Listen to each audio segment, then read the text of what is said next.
नमस्कार, मैं राजू सिंह। इजराइल और फिलिस्तीन के बीच संघर्ष की कहानी। हाँ, दोनों देशों के बीच बमबारी जारी है। अब तक 70 से ज्यादा लोगों की जान जा चुकी है। मरने वालों में एक भारतीय नर्स भी शामिल है।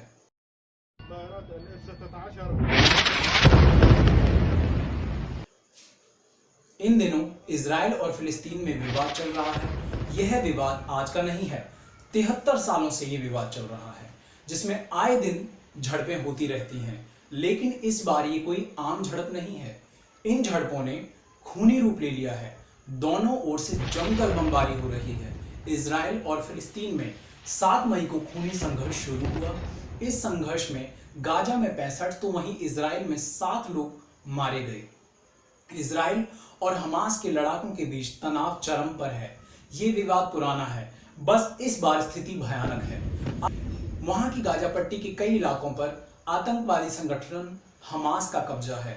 हमास ने एक दिन पहले इजराइल के टेल अवीव, एश्केलोन और होलोन शहर पर एक साथ 100 से भी ज्यादा रॉकेट दागे। इन रॉकेट ने भारी तबाही मचाई। इसमें कई इमारतें भी ढेर हो गई। हमास के हमले के बाद इजराइल के टेल अवीव शहर में भगदड़ मच गई। इजराइल ने अपने देश के नागरिकों की रक्षा के लिए पहले से ही सायरन सेट कर रखे हैं, जिससे कि कोई भी हरकत होने की स्थिति में लोगों को तुरंत अलर्ट मिल जाता है। इजराइल ने आयरन डोम एंटी मिसाइल सिस्टम की मदद से इनमें से ज्यादातर रॉकेटों को हवा में ही तबाह कर दिया। इस आयरन डोम एंटी मिसाइल सिस्टम को ट्रक के जरिए कहीं पर भी पहुंचाया जा सकता है। इसका रडार सिस्टम 4 से 70 किलोमीटर तक की दूरी के टारगेट को आसानी से पहचान कर मिसाइल के जरिए हवा में ही रॉकेट को तबाह कर देता है। भारत में इजराइल के राजदूत डॉक्टर रोन मल्का ने ट्विटर पर जानकारी दी कि हमास के हमले में सौम्या संतोष नाम की एक भारतीय महिला की भी मौत हो गई है। सौम्या संतोष भारत के केरल राज्य की रहने वाली थी और इजराइल में बतौर नर्स काम कर रही थी। इजराइल ने भी हमास के रॉकेट हमले का जवाब दिया और गाजा पट्टी में हवाई हमले किए। इस एयर स्ट्राइक में एक 13 मंजिला इमारत इजराइल ने उड़ा दी। दरअसल सारी लड़ाई यरूशलेम को लेकर है। 1948 में इजराइल एक राष्ट्र के तौर पर स्थापित हुआ, लेकिन उसे मध्य पूर्व के इस्लामिक देशों ने कभी भी मान्यता नहीं दी। हालांकि काफी संघर्ष के बाद तय हुआ कि पश्चिमी यरूशलेम पर इजराइल का हक होगा और पूर्वी यरूशलेम पर जॉर्डन का अधिकार होगा। 1967 में जब इजराइल ने सीरिया, जॉर्डन और फिलिस्तीनियों से युद्ध लड़ा तो उसने पूर्वी यरूशलेम और वेस्ट बैंक पर भी कब्जा कर लिया।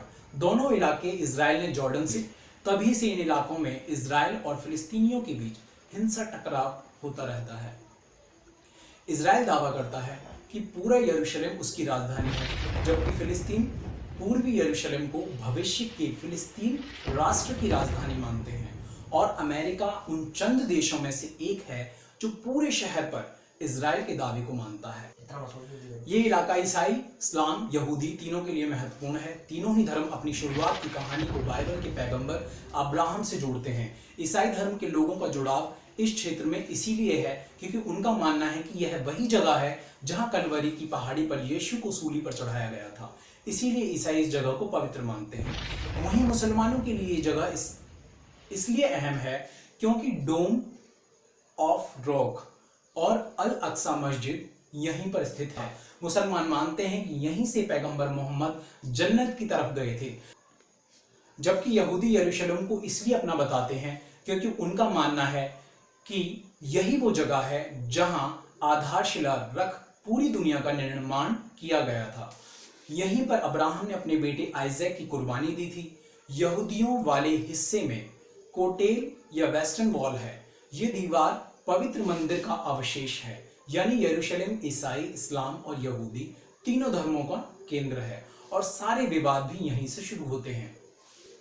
दुनिया के सबसे प्राचीन शहरों में से एक यरूशलेम पर 52 बार हमला हो चुका है, 44 बार इस पर कब्जा हो चुका है और 23 बार आक्रमणकारी सेना इस शहर को घेर चुकी है। यहूदी धर्म दुनिया के सबसे पुराने धर्मों में से एक है।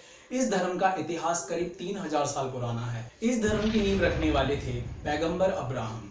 अब्राहम को ईसाई और मुस्लिम भी ईश्वर का दूत कहते हैं और उनके बेटे का नाम आइजैक और एक पोते का नाम याकूब था। याकूब का ही दूसरा नाम इज़राइल था और इज़राइल यहूदी धर्म के लोगों ने अपने देश को इज़राइल नाम दिया। अगर आपको ये जानकारी पसंद आई तो ये वीडियो अपने दोस्तों के साथ शेयर करें, साथ ही हमारे चैनल रूट हिंदी को सब्सक्राइब करें और अन्य वीडियो नोटिफिकेशन के लिए बेल आइकन को दबाएं।